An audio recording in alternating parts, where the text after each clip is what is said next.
حسبنا الله ونعم الوكيل نعم المولى ونعم النصير حسبنا الله ونعم الوكيل نعم المولى ونعم النصير حسبنا الله ونعم الوكيل نعم المولى ونعم النصير اللهم صل على سيدنا ومولانا محمد وعلى آله وصحبه وبارك وسلم اللهم صل على محمد النبي الأمي وعلى آله وسلم تسليما اللهم صل على محمد وعلى آل محمد كما صليت على إبراهيم وعلى آل إبراهيم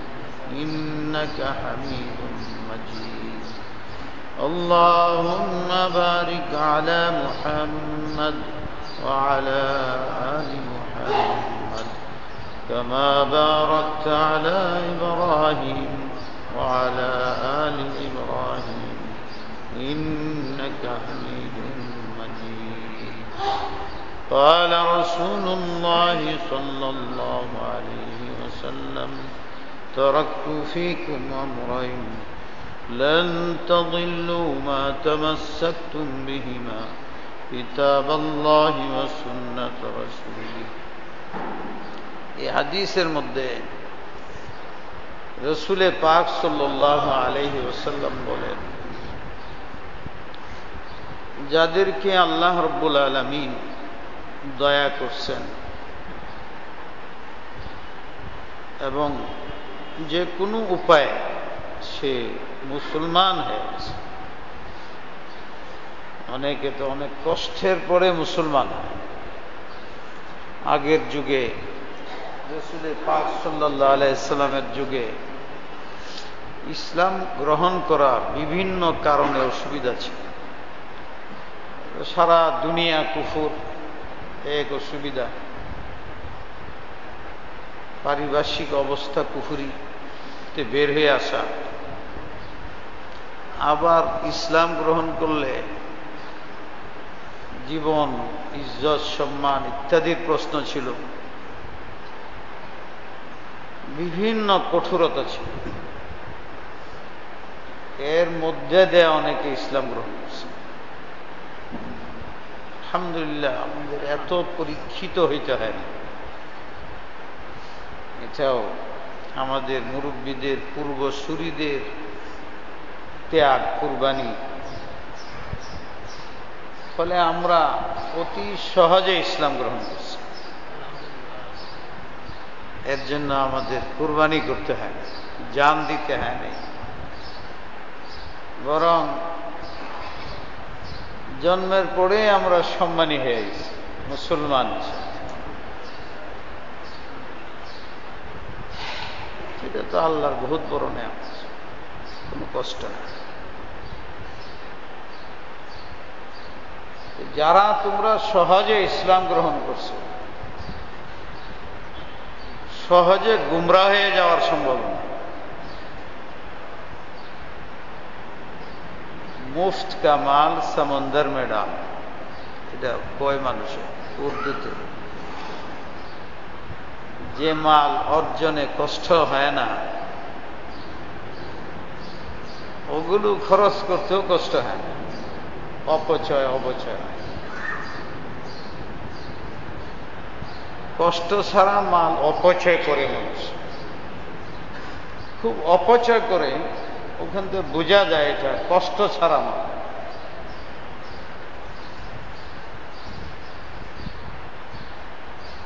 আর মাল খুব বুঝে সুঝা নিয়মতান্ত্রিক করে এটা কষ্টের মাল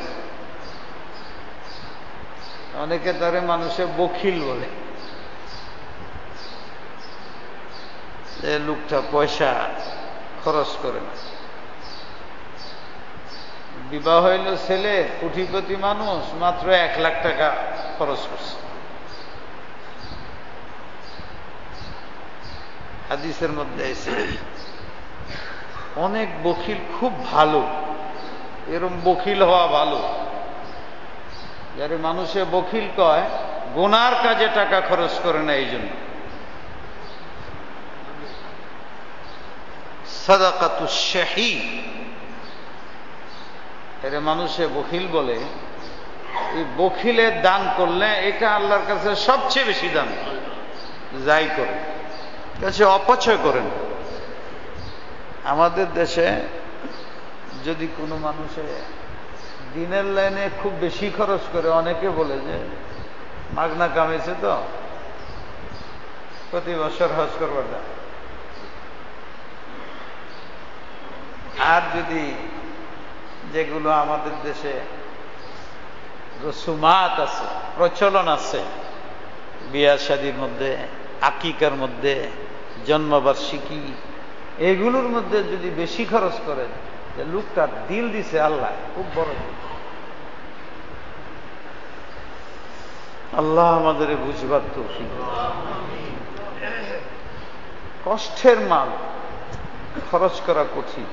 এই জন্য দেখা যায় যারা আল্লাহ তাআলা যাদের অর্থ সম্পদ দিচ্ছেন, কষ্ট করে কামাই করছেন, যখন অভাবী ছিল তখন যে তাদের হালাত চলাফেরা কুটিপতি হয়ে এভাবে জিজ্ঞাসা করে যে ভাই অতীতের কথা মনে করি, কিন্তু তারই সন্তান, সে তো অভাব দেখে নাই। জন্মের পরের থেকে সে দেখছে তার বাবা মার্সিডিজ গাড়ি দিয়েছে, তার জীবন শুরু হয় মার্সিডিজ গাড়ি থেকে। সুতরাং সে অনায়াসে খরচ করতেছে। আল্লাহ আমাদের বুঝবার তৌফিক দান। অল্পতে ক্ষতির দিকে চলে যায়, বিলাসী হয়ে যায়, অপচয়কারী হয়ে যায়। এটা সর্বক্ষেত্রেই মানুষের স্বভাব। যারা কষ্টের বিনিময়ে ইসলাম গ্রহণ করছে, তাদেরও ইতিহাস আমাদের সামনে। আমাদের খালি ঘুরে ঘুরে তাদের ইতিহাস বলতে হয়, আমাদের নিজেদের থেকে কোনো ইতিহাস তৈরি করতে পারি না। তখন তো মুসলমানের সংখ্যা খুব কম ছিল। 1.5 লক্ষের কথা শুনি, কিছু আরো বেশি হবে, কিন্তু 10 লক্ষের ইতিহাসই বলতে বলতে আমাদের জীবন যেতেছে 1400-1500 বছর। আমরা নিজেদের কোনো ইতিহাস স্মরণীয় করতে পারি না, যেটা আরেকজনের সম্মুখে পেশ করা যায়। আমাদের ইতিহাস তৈরি করলে, মানুষের সামনে ধরলে, মানুষ ইসলাম থেকে সরে যেতে চায়, ইমান থেকে সরে যেতে চায়। আল্লাহ আমাদের বুঝার তৌফিক দান। কেন যে আমরা তো পিতার কাছ থেকে ইসলাম সহজে পেয়ে গেছি, মাল জিরুম পাইছি, এর জন্য আমাদের কষ্ট করতে হয়। জীবনের রিস্কে আসি নাই, কষ্ট, এই জন্য এটার মূল্য কমে গেছে। রাসূলে পাক সাল্লাল্লাহু আলাইহি ওয়াসাল্লাম সব বিষয়ে তো খেয়াল রাখতেন, উম্মতের ছোট বড়, বর্তমান ভবিষ্যৎ খেয়াল করতেন। অনেক কোরআনের আয়াত হাদিসে ভবিষ্যতের বিষয়ে ওনাকে দিক নির্দেশনা করা হয়েছে। আর উনি উপলব্ধি করতেন, উনি তো মানব জাতির মধ্যেই ছিলেন, ওখানে তো ভালো মন্দ ছিল। ওখানে একদল ছিল মুশরিক, ওখানে খ্রিস্টান ছিল, ওখানে ইহুদি ছিল, ওখানে মূর্তি পৈত্তলিক ছিল। তারা কি করতেছে এটা হুজুরের সামনে অস্পষ্ট ছিল না।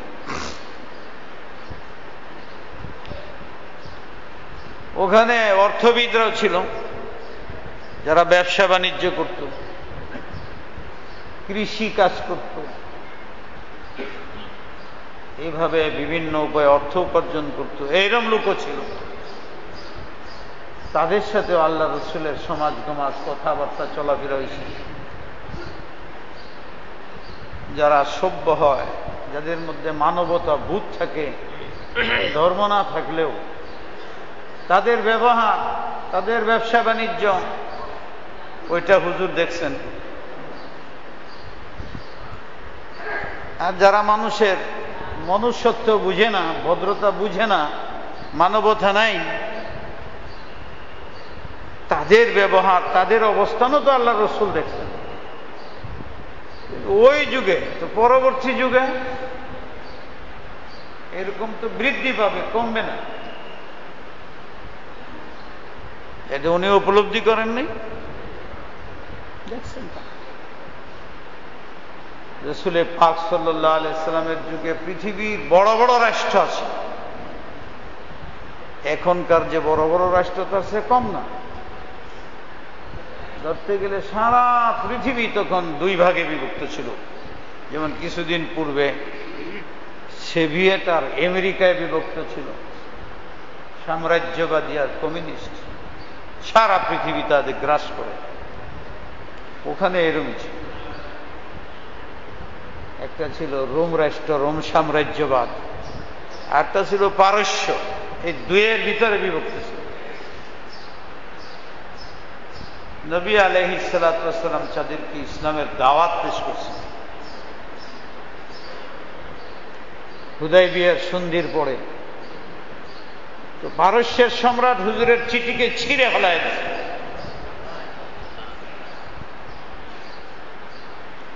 তো বেশি দিন না, ছিঁড়ে ফাটালা ফলায়া আল্লাহর রসুলকে গ্রেফতার করে আইনে তার সামনে লাশ, মাথা আর নালে জেতা ধরে আনতে বলছে, লোক পাঠাইয়া দিছে। গেছে আল্লাহ রসুল কি ব্যবহার করছেন। দূতে যায় যখন বলছে যে আমরা আসছি, আপনি তো জানেন পারস্যের সম্রাট, আর আপনার রক্ষা নেই।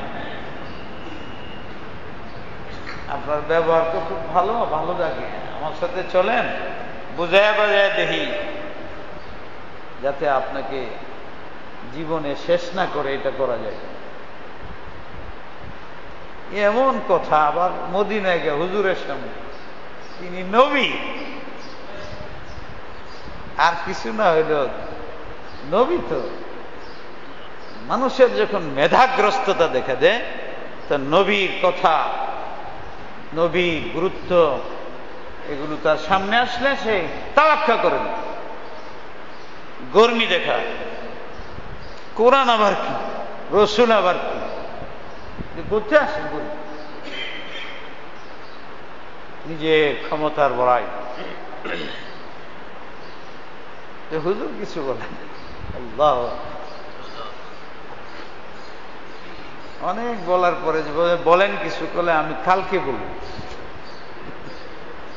রাত্র পার হয়ে গেছে।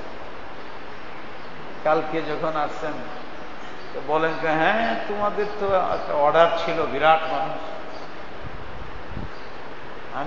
আমি আর কি, তোমরা ক্ষতিগ্রস্ত হবে, তুমি যদি তোমাদের রাষ্ট্রপতি বাদশার অর্ডার না মানো তো তোমরা ক্ষতিগ্রস্ত হবে, এই জন্য আমি কালকে কিছু বলব। এখন যদি তোমরা আমারে না ধরো, গ্রেফতার না করো, না নিয়ে যাও, তো তোমাদের কোনো ক্ষতি হবে না। কেন? যে অর্ডার দিছিল গত রাত্রে তাকে ফিনিশ করে দেওয়া।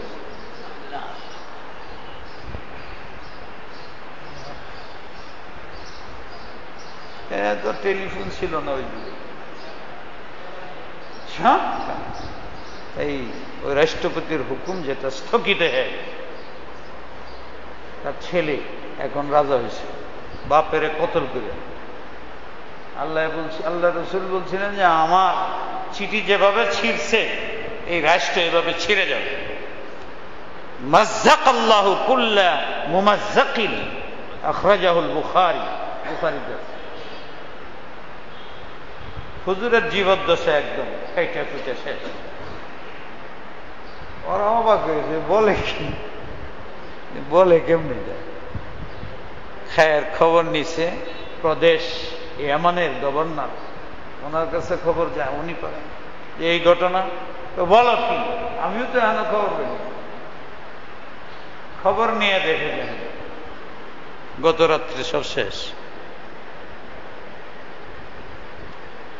আল্লাহ পাক শুভ বুদ্ধির উদয় ঘটাইল, ইয়েমনের গভর্নর বাজান কালিমা পড়ে ইসলাম গ্রহণ করল।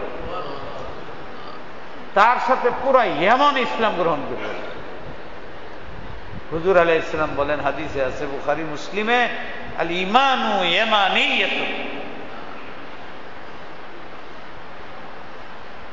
আল ঈমান ইয়ামানি। ইয়েমনের মানুষ না আসল ঈমান বলা, বাস্তব তো দুর্দান্ত।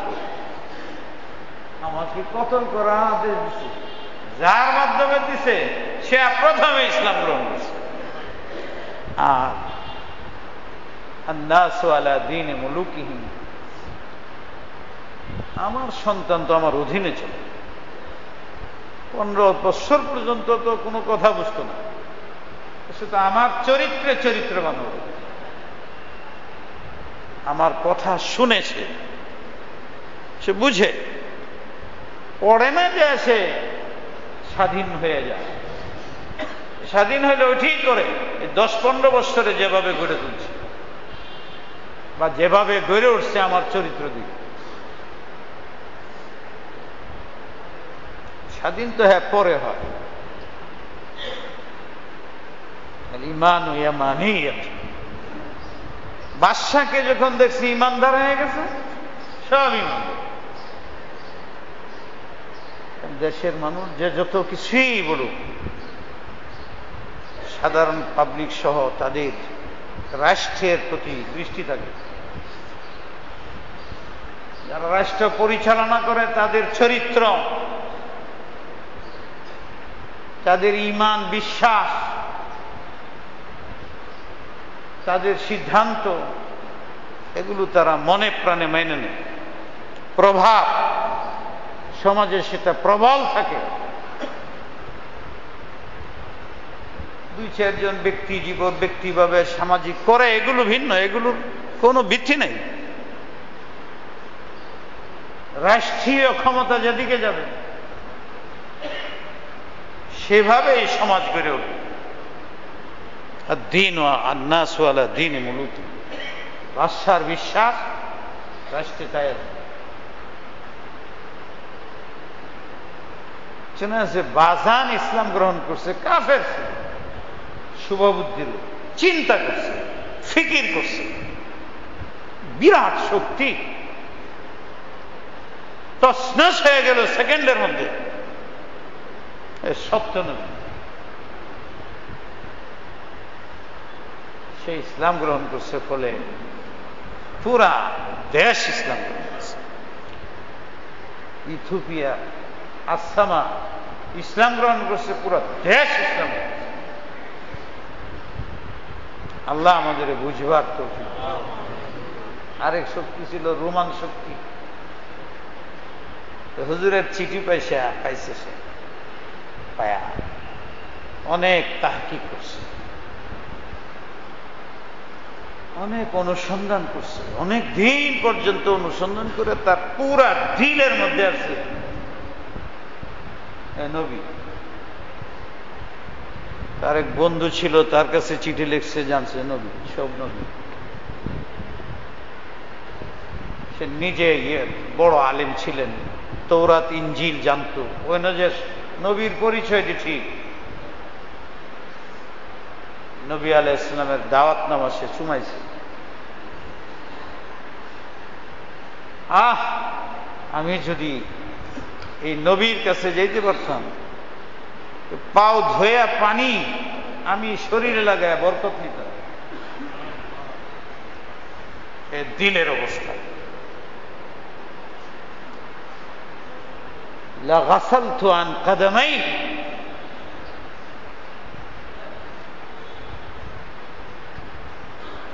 সভাসদ, পার্লামেন্ট, মন্ত্রীদের ডেকে বলছে, হাল্লাকুম মিনার রুশদি ওয়াল ফালাহ, বাস্তবেই নবী এসে গেছে। তৌরাত ইনজিলে যা বলা হয়েছে এগুলো পাওয়া যায়, এই ইসলাম গ্রহণ করো।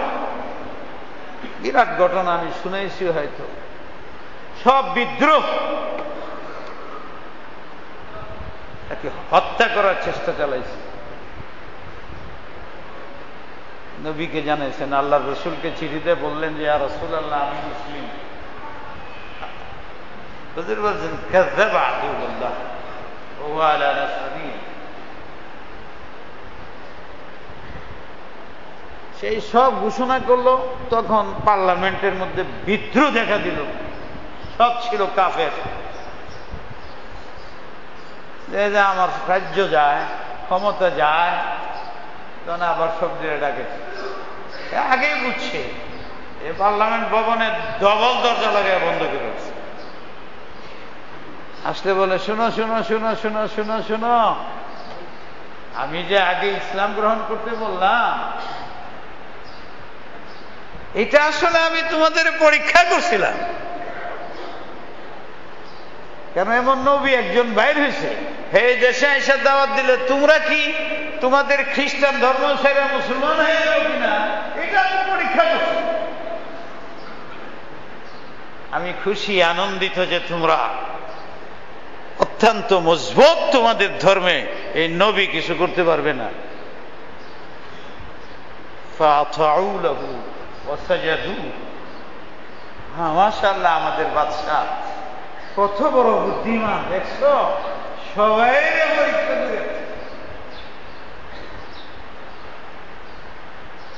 কি কারণে সে ইসলাম গ্রহণ করতে পারেনি? রাষ্ট্রীয় ক্ষমতা। সে বুঝে না, আল্লাহ রসুল বলছিলেন আসলিম তাসলাম, ইসলাম গ্রহণ করলে তোমার রাষ্ট্রও টিকে যাবে। পৃথিবীতে রাষ্ট্র টিকে নিলে আর কোন তরিকা নেই। হুজুর মুসলমানেরটা গেল, মুসলমান ইসলাম ছাড়ছে, এই জন্য তাদের রাষ্ট্র। কাফের আর আমাদের মধ্যে পার্থক্য নেই। তারা কাফের হয়ে কুফরি করে রাষ্ট্র নষ্ট হইত, আমরা মুসলমান হয়ে কুফরের দিকে যাওয়ার কারণে আমরাও ক্ষতিগ্রস্ত হইতেছি। আল্লাহ কোরআনে বলছেন, ওয়ালাউলা দাফুল্লাহি নাস বা'দুহুম লিবা'দ, আমি তোমাদের পরস্পর আমাকে ছেড়ে যাবে লড়াবো। ওয়ালাউলা দাফুল্লাহি নাস বা'দুহুম লিবা'দ, তোমরা খেলাবে, শুধু আজীবন খেলা করবে, বিজয় হইতে পারবে। চাই তুমি মুসলিম হও, আমার কোনো স্বজন প্রীতি নেই, কাফের হও, তোমার প্রতি আমার কোনো ধিক্কার নাই। মুসলমান হইয়া যদি ইসলামের বিরোধিতা করো, তারও চরম মাসুল দিতে হবে। আল্লাহর গুলামি ছাড়বে, কাফেরদের গুলামি করবে, বেদিনদের গুলামি করবে। হচ্ছে তো তাই। তাই মুসলমানের রাষ্ট্র নাই বা কাজ নেই, এটা কোনো দলিল এই জন্য না। আমাদেরটাও গেছে আমাদের ইসলামের কারণে। ইসলামের আমল করি না, মুখে টুকে বলি। মোট কথা হইল, আল্লাহ রসুলের সামনে সবই ছিল, ওই যুগে সবই ছিল। হয়তো ওনার দিলে আছে যে আমার উম্মতে কি বিভ্রান্তি হবে, হককে না হক বইলা চালাবে, কি আমি এদের জন্য করতে পারি। আল্লাহ রসুল এই হাদিসটা বলছেন। এখানে দুইটা কথা আছে। আমি জানি তোমাদের সামনে এই অবস্থা আসবে, তখন যদি তোমরা বাঁচতে চাও, খুব কঠিন সময় আসবে।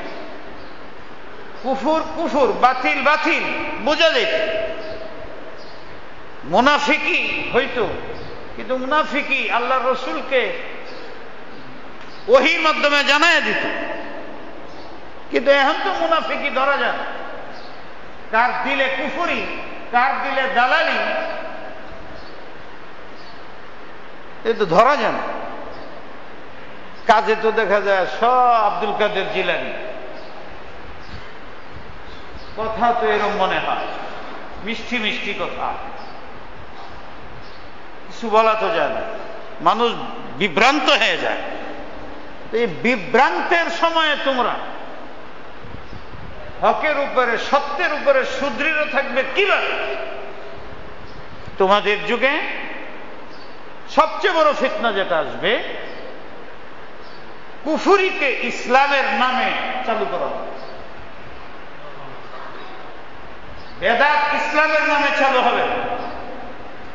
নতুন নতুন ইসলামের শুভাকাঙ্ক্ষী বেরিয়ে ইসলামের দাওয়াত দিবে। এই দাওয়াত, এই আমল, এই কাজ ইতিপূর্বের মুসলমানদের সাথে মিলবে না।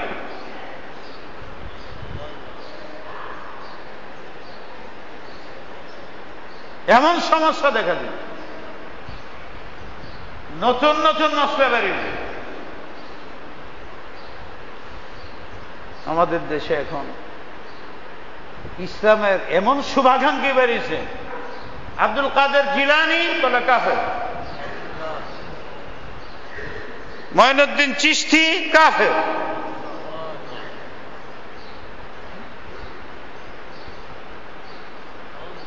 এই দেশের মধ্যে মঈনুদ্দিন চিশতি একটা দুইটা 90 লক্ষ 1 কোটি কাফেরকে মুসলমান বানাইছে। তখন তোমরা কোথায় ছিলা? 100 বৎসরের ইতিহাস, তখন তোমরা কোথায় ছিলা? একজনরে মুসলমান বানাইছো, একজনরে কালিমা পড়াইছো। মঈনুদ্দিন চিশতি কাফের বেদাতি হয়ে গেছে। তোমরা বেদাত করো, উনি তো বেদাত করো। মিকালে বলছিল যে সারা পৃথিবী ঘুরলাম, কিন্তু ভারতে গিয়ে কি দেখলাম? একটা মানুষ মাটির তলে সারা পৃথিবীর উপরে রাজত্ব করে, তার নাম হইল মঈনুদ্দিন চিশতি। তার দাওয়াতের মাধ্যমে কাফের মুসলমান হইতেছে, হিন্দু মুসলমান হইতেছে। সৈয়দ আহমদ দেহলভি একের দিকে যা 1 লক্ষ কাফের মুসলমান, হ্যাঁ কাফের, এটাও কাফের, সেও কাফের। কাফের বলা হবে, নতুন নতুন মশলা দেয়। শাহ ওলিউল্লাহ কাফের, কাসেম ননতবি কাফের, ইলিয়াস কাফের। এগুলো কি? আমরা মুসলমান, জিগাই না আমরা তুমি কে? খুব ভালো লাগছে, একজনের খবর পেলাম, যায় বলছে যে এই এই এই, তো তুমি কে? হযরত উমর তো এই বলে, তুমি কে? তুমি নতুন মশলা লেগেছ? উমর ফারুক তো এই বলে, তোমারে মানবো না উমর ফারুকরে মানবো? পলাইছে। মানে আমাদের বইতে কি দে না দে আমরা আঙ্গিও। 1400 বছর পরে নতুন ইসলাম আছে। যেটা বলতেছিলাম, আল্লাহ রসুল বুঝতেন, এই জন্য বলেছে আমি রেখে গেলাম কোরআন, রেখে গেলাম হাদিস, রেখে গেলাম উলামায়ে কেরাম, এর বাইরে যেতে পারবো না। যে আয়াত বলেন যে আপনারা আয়ো আমার কোরআন শরীফ আমার করে শোনো, আরো 10টা আলেমের সামনে তেলাওয়াত করতে, কোরআন শরীফ তেলাওয়াত করতে পারবে, হাদিস করতে পারে না। হ্যাঁ, মাসলুল হয়ে পড়ছে। সমাজের মধ্যে বিভ্রান্তি ছড়াইছে মিডিয়া। মিডিয়া চালাইতেছে কারা? মিডিয়া কি করতেছে? দৈনিক খবর পাঠাইতেছে, পরের দিন প্রতিবাদ আসতেছে। আল্লাহ হয়ে গেছে কোরআন আর হাদিস, তুমি বানাইছো আল্লাহ মানব অধিকার আর মিডিয়া। কোরআন বুঝো, তারাক্তু ফীকুম আমরাইন। এই জন্য কেন আমি আসলে কইতেছিলাম যে গত সপ্তাহে বলছিলাম যে মুহররম মাস আসলেই আজিব আজিব করো, মজা লাগে যে এটি ভালো লাগে, রুটি বানাও, খাও, গরু জব করো, এইটি ভালো। আল্লাহর নবী হিজরত করে আসছেন। কেন হিজরত করলেন? ওইটা আদর্শ কি? দিন প্রচারের জন্য উনি বাড়িঘর ছাড়লেন। আমরা এটা গ্রহণ করি না। তাওহীদ প্রতিষ্ঠার জন্য করছেন। কিন্তু দিনের নামে মুহররমকেও গান্দা করে, আমাদের একটা বড় জিনিস ছিল, আমরা এটা তালাশ করে পাই না। মুহররম কি? মুহররম এখন কাগজের পাতায় চলে। মুহররম মিডিয়া হয়। মুহররমের আশুরা প্রতিপালন মুসলমান না, এখন কাফেররা করে। ইফতার পার্টি হয়েছে, ইফতার পার্টিও কাফের। ঈদ উদযাপন কাফেররা করে। মুসলমানের কানের মধ্যে ঘুমাইতেছে। কাফের অনুষ্ঠানে মুসলমান বলে এটার নাম হলো সমতা। এটার নাম সমতা? তুমি মুসলিম, তোমার যে বৈশিষ্ট্য, এটাকে প্রতিষ্ঠিত তাওহীদ, আল্লাহ রসুলের সুন্নাত, এর জন্যই তো তিনি হিজরত করছেন। এই জন্যই তো হিজরতে আসছে। এটা মনে রাখো। বাকি সব মরিচিকা এটার মধ্যে ঢুকেছে। হযরতে রাসূল পাক সাল্লাল্লাহু আলাইহি ওয়াসাল্লাম যখন মদিনায় আসলেন, মদিনায় আসার আগের আমি বললাম এই দুইটা মনে রাখো। এটা হলো মুহররমের আসল উদ্দেশ্য, তাৎপর্য। গত সপ্তাহে বলছি। আজকে কি বলতে চাই, হুজুর মদিনায় ঢুকলেন, ঢুকার পরে মুহররম মাস আছে, দেখে ইহুদিরা রোজা রাখে। মুহররমের 10 তারিখে ইহুদি রোজা রাখে বিশেষভাবে। নবী আলাইহিস সালাম তাদের বললেন, কাদিমা রাসূলুল্লাহ সাল্লাল্লাহু আলাইহি ওয়াসাল্লাম আল মদিনা ফারাআ আল ইয়াহুদা ইয়াসুমুনা في عشر المحرم فقال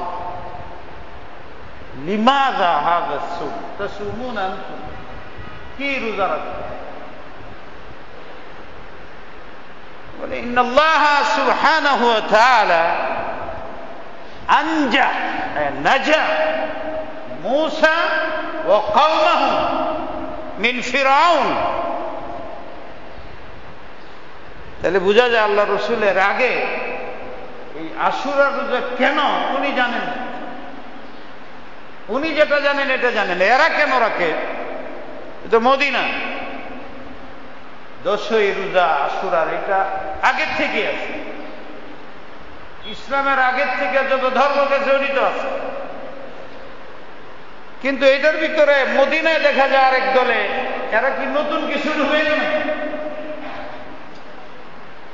যে শিরকি ইত্যাদির জন্য আমি মদিনা আসলাম মক্কা ছেড়ে।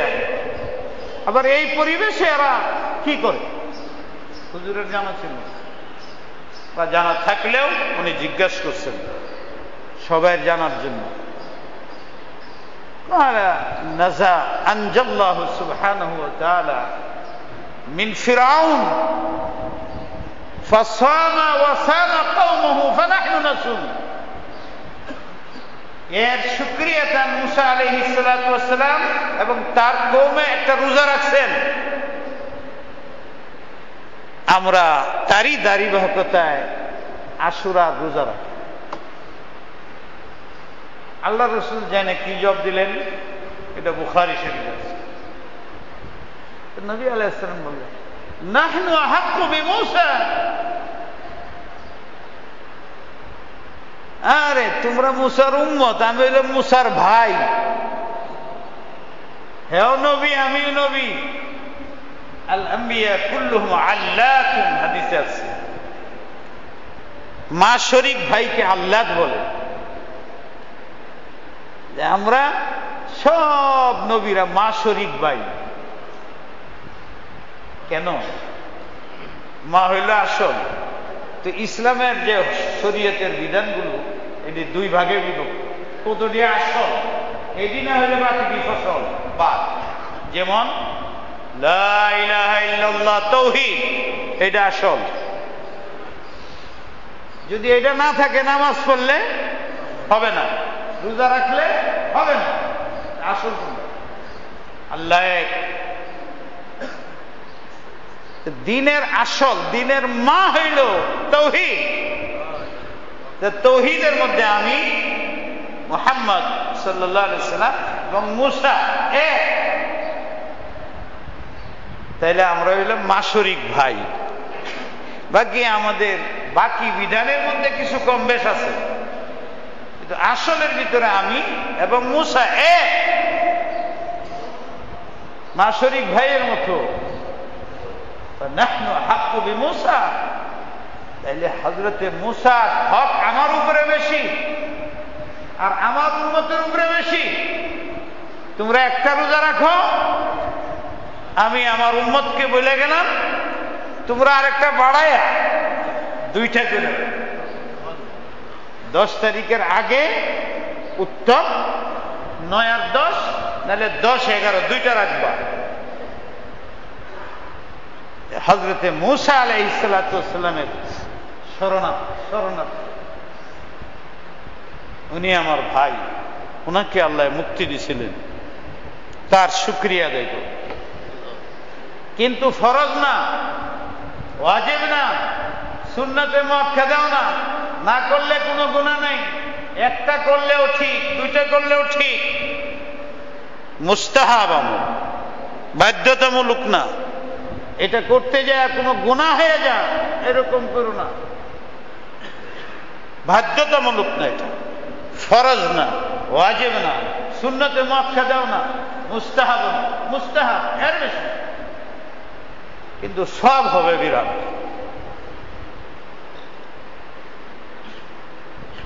চেনা আছে আমাদের দেশে কেউ রোজা রাখে, কেউ রাখে না, না রাখলেও কিছু বলার নাই, কিন্তু রাখা ভালো, রোজা রাখা ভালো।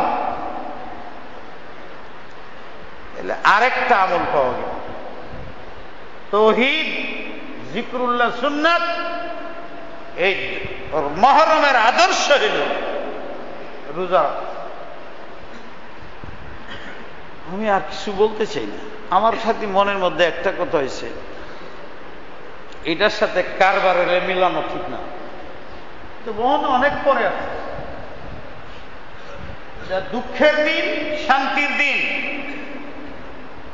এটার ভিতরে আরেকটা মিলে ইতিহাসকে বিকৃত করা ঠিক না, কথা না লেখা। ফলে মানুষের ভিতরে বিভ্রান্তি আসতেছে, এক একজন এক এক কথা বলে। কেউ সাহাবার উপরে কালাম করে বসে থাকে, কেউ হাসান হুসাইনের উপরে কালাম করে বসে থাকে, কেউ হযরতে মুআবিয়ার উপরে সমালোচনা শুরু করে দেয়। অথচ এই যে যাদের নাম নেই, সব সম্বন্ধে কোরআন হাদিসে বলছে, আর সব জানে। আমার নিজের জবান নষ্ট করতেছি, আর কিছু না হইলে আমাদের মুরব্বী তো আল্লাহর রাসূল, তার মুরব্বী মূসা আলাইহিস সালাম বড় বয়সে সম্মান প্রদর্শন করতেছে। আর কত 1400 বছর আগে কি হয়েছে না হয়েছে আমাদের দেশের খবর আমাদের নাই। আমরা পুরো ইতিহাস থেকে মানুষের মধ্যে এমনি বিভ্রান্তি, আরো বিভ্রান্তি। আমল করো। যে কথাটা বলতে চেয়েছিলাম, যে রোজা রাখতে বললো কেন, নামাজ পড়তে বলতে পারলো না, হজ মানসিক করতে বলতে পারলো না, যাকাত দিতে বলতে পারলো না। কত শরীয়তের আমল ছিল, একটার কথাও বলে না। বলছে যে রোজা রাখ, কারণ নামাজ পড়ব বলে দিচ্ছে, একদিন রোজা রাখ, 2 দিন রোজা রাখ। এটার কারণ আল্লাহ জানে। কিন্তু আমি যে আঙ্গিকে কথা বলতেছিলাম, আল্লাহ রাসূল হিজরত কেন করলেন?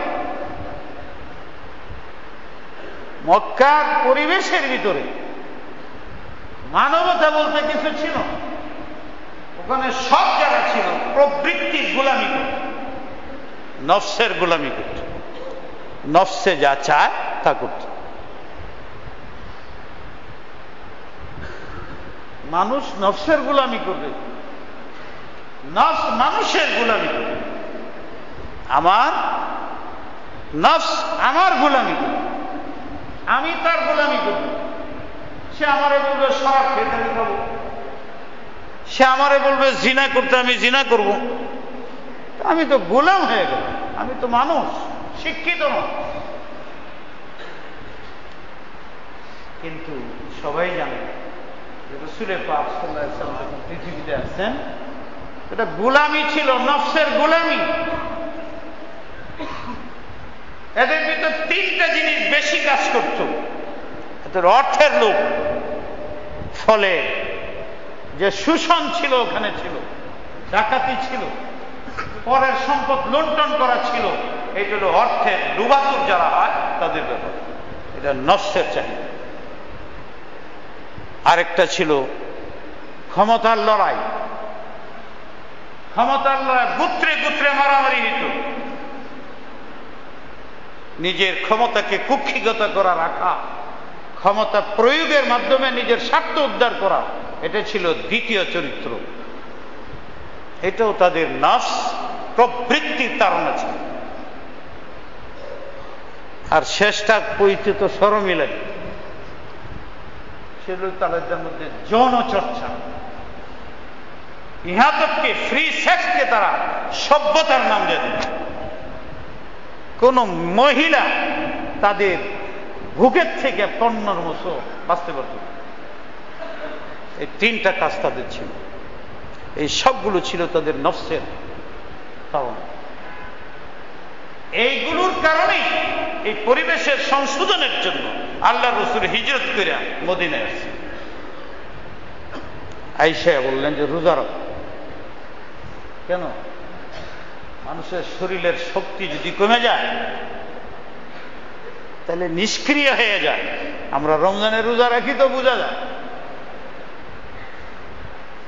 শারীরিক শক্তি যখন দুর্বল হয় তখন বাকি তিনটা খাহেশ কমে যায়, তখন দৌড় দিতে পারে না অর্থের জন্য, নারীর পিছনে দৌড় মারতে পারে না, ক্ষমতা নিয়ে বড়াই করতে পারে না, অর্থ নাই। আল্লাহর রাসূল ইঙ্গিত করছে রোজা রাখো, মদিনার পরিবেশে রোজার তাকওয়া ছড়ায়া দাও। রোজার মাধ্যমে মানুষের নফসের ইসলাহ হয়, নফসকে দমন করা যায়, নফসকে গোলাম বানানো যায়, নিজে মালিক হওয়া যায়। এই পরিবেশের জন্য আমি হিজরত করে আসছি, সুতরাং এটা চালু করো। এইদিকে ইঙ্গিত, সাথে সাথে মনে রাখবা মুসলিম উম্মাহ দুই ভাগে বিভক্ত হয় না। অর্থের ক্ষেত্রে গরিবরা শোষিত, অনাহারে অর্ধাহারে জীবনযাপন করে, আর তোমরা কোটি কোটি টাকা অপচয় করো। রোজা রেখে দেখো কেমন কষ্ট লাগে। শুধু খাওয়ার সময় পরিবর্তনের মাধ্যমে এত কষ্ট লাগে, তাহলে আমার উম্মত যারা লা ইলাহা বলে, কমপক্ষে তোমার কাছের লোক তার খবর নেও। মুহররম মাসে এই অঙ্গীকারবদ্ধ হও। সারা পৃথিবীর উম্মত বিভ্রান্ত হওয়ার একটা বড় কারণ হইল ধনী ধনীর দিকে চলছে, গরিব গরিবের দিকে চলছে, ওদের কোনো জায়গা নাই, ওদের কোনো সংবাদ নাই। অথচ তোমার নবী আমার নবী নামাজ স্থগিত করিয়া একামতের পরে বাসায় গেছে, স্বর্ণের টুকরা ছিল, এটা যায় গরিবের হাতে দান করছেন। এরপরে যা 10-15 আধা ঘন্টা পরে নামাজ পড়ছেন। এরকম আর জীবনে হয় নাই। সাহাবাদের মনে কি জানি ধারণা, হুজুর বলছেন আলা রিসলিকুম, বসো। আমি যে আজানের একামতের পরে যে চলে গেলাম, কেন জানো? নামাজ তো আমি 5 মিনিট পরেও পড়তে পারি, 10 মিনিট পরেও পড়তে পারি, কিন্তু আমি নবী, আমার ঘরে স্বর্ণের টুকরা, আর আমার উম্মতের মধ্যে গরিব না খায় মরে, এই জন্য আমি নামাজ পিছিয়ে পড়লাম। আগে ওইটা আমি গরিবের মধ্যে বাঁচব।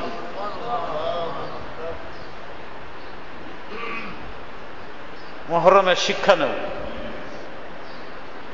অর্থের লোভ ছাড়ো। আল্লাহ তোমাকে অর্থ দিছে, শুকরিয়া আদায় করো। শুকরিয়ার তরিকা হলো মুসলমানের মধ্যে, প্রতিবেশীর মধ্যে বাস্তবিক অভাবী খবর নেব। লাইসাল মুসলিমুল্লাযী শাবিআ ওয়া জারুহু জায়। খবর নেও না, তোমার আশেপাশে আছে, অনাহারে, তুমি মুসলিম না। আমি নবীর আদর্শ। তো যদি আমরা মুহররমের কিছু নিতে চাই তাহলে এই নেও, নিজের নফসকে দাবানির সিদ্ধান্ত নেওয়া থেকে, এই মাস থেকে। এই মাসকে কেন্দ্র করে হিজরত, এই মাসকে কেন্দ্র করে তাওহীদ, এর মাসকে কেন্দ্র করে সুন্নাত, এই মাসকে কেন্দ্র করে গরিবের প্রতি দয়া, এই মাসকে কেন্দ্র করে ত্যাগ তিতিক্ষা দিনের জন্য। আল্লাহ রাসূল এগুলোর জন্য তিনি নিজের বাড়িঘর ছাড়ছেন, আত্মীয় স্বজন ছাড়ছেন। এইটা আমাদের জন্য শিক্ষা। কারবালা এটা আরেকটা চ্যাপ্টার, ঠিকই আছে, ওই জায়গায় ওটা আলোচনা করব। এটার সাথে মিলে নামাজের সময় বাঁশি বাজায়ও না। তোমার মনে চায় ওটা বুঝতে? হযরত হাসান হুসেন আমাদের মাথার তাজ, সাইয়্যিদা শাবাবে আহলিল জান্নাহ। আর আমি বলি মাঝে মধ্যে যে ওলামায়ে কেরাম, খুতাবা, ইমাম সাহেবরা মসজিদের মেম্বারে আহলে বাইতের আলোচনা করো। আমাদের মুখ দিয়ে আহলে বাইতের আলোচনা আসে না। হাসান হুসেন রাদিয়াল্লাহু তাআলার আলোচনা জনগণ শুনে না আমাদের কাছে। হুজুরের বিবিদের, মেয়েদের, হুজুরের শান, এগুলো আমাদের মুখ দিয়ে শুনে না। মনে হয় যেন একটা জাতি এটাকে ইজারা নিছে। কেউ বললে এটা শিয়া হয়ে গেছে, গলত কথা। এটা মঈনুদ্দিন চিশতি সাহেবের মতো। কোন ব্যক্তি আমাদের ওলামায়ে কেরাম মঈনুদ্দিন চিশতির জীবনী বয়ান করবেন, আব্দুল কাদের জিলানীর আদর্শ বয়ান করে না, পরে যদি দরকার পড়লে উপমা। তাদেরকে আমরা তুলে ধরতে পারিনি, ফলে গলতফাহমি হইতেছে। বেদাতিরা তারা গ্রহণ করছে, 24 ঘন্টা বেদাত দিয়ে সাজাইছে, ফলে দেখা যায় ভালো ভালো মানুষ তাদের কাফের বলতেছে। অথচ মঈনুদ্দিন চিশতির অবদান যদি আমাদের ভারতবর্ষে না থাকতো, জানি না মুসলমান হইতাম কিনা। আজকে তাদের আমাদের সামনে কাফের বলে, আবার বলে চুপ থাকেন। কেমনে চুপ থাকেন? কলিজার মধ্যে হাত দেন। মঈনুদ্দিন চিশতি, আব্দুল কাদের জিলানী সবকে কাফের কইলে একটা মানুষ ঠিক থাকতে পারে আমাদের দেশে? কেন? এর একটা বড় কারণ আমার দোষ, যে আমি গলা বেড়াইতেছি, কিন্তু হাসান হুসেনকে আলোচ্য বিষয় বানায় আমি কোনোদিন বলি না। মঈনুদ্দিন চিশতির জীবনী আমি বলি না, আব্দুল কাদের জিলানীর জীবনী আমি বলি না, হাসান হুসেনের জীবনী বলি না, আহলে বাইত সম্বন্ধে আলোচনা করি না। তাই আমার জনগণ বুঝে না, জানে না। আরেকজনে বলে তার দলে দিয়ে মঈনুদ্দিন চিশতি বেদাতি, আব্দুল কাদের জিলানী বেদাতি, কাফের। কেউ যদি আহলে বাইতের আলোচনা করে এটা শিয়া। এগুলো কি? এই জন্য আমি খুশুসি ভাবে আমার ভাইদেরকে বললাম, যারা ওলামায়ে কেরাম, খুতাবায়ে আযম, মানুষের সামনে তাদের জীবনী সঠিক তুলে দাও। আমরা তাদের নাম নিতেছি, আর আমাদের কারণে তাদের বদনাম হয়ে গেছে। কেউ তাদের কাফের বলতেছে। যেমন আমরা আল্লাহ রসুলের সুন্নতকে তরক করার কারণে আজকে পৃথিবীর কাফেররা আল্লাহ রসুলের উপর আঘাত করতেছে, যে মুসলমানের এই চরিত্র, মুসলমানের এই চরিত্র, মুসলমানের এই। কাদার সময়, মুহররমের এই সময় আমাদের আল্লাহর কাছে তওবা করতে, ভবিষ্যতের জন্য নিজেকে এই চায়ের রসুলের উপরে কায়েম করার জন্য নিজে চেষ্টা করা, 10 ভাইকে দাওয়াত দেওয়া, নিজের পরিবার ঠিক করা। আল্লাহ পাক আমাদের আমলের তৌফিক দান।